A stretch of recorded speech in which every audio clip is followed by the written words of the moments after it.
lôi kaya mong về lahe lôi kaya mong về lahe lôi kaya mong về lahe lôi kaya mong về sing về che khang ne kan hon la nang joy ne sing về che beru e kan hon ni nang joy ne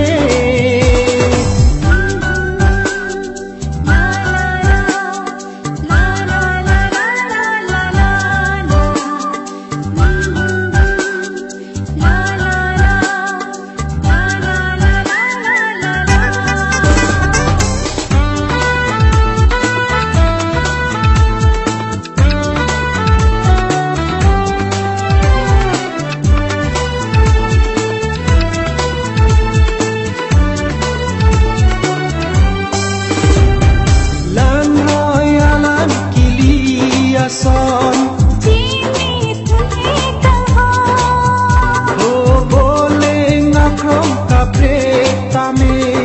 simbon dove nilo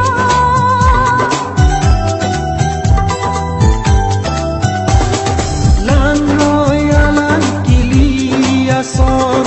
jini tuni kaho bole ngakrom kapre tame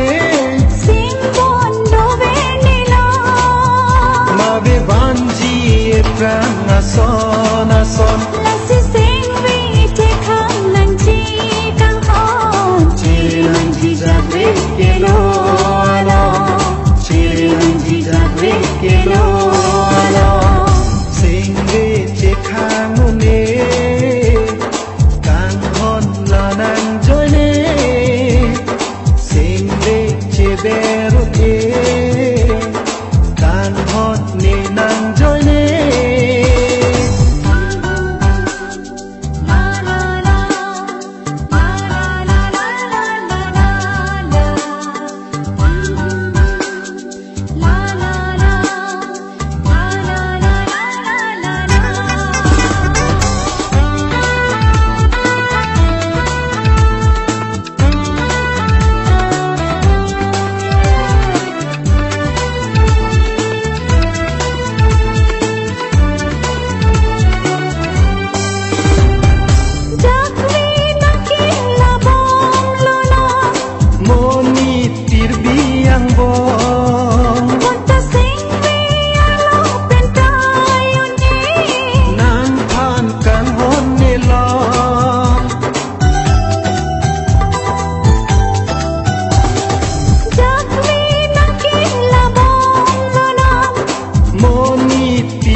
sing ke ma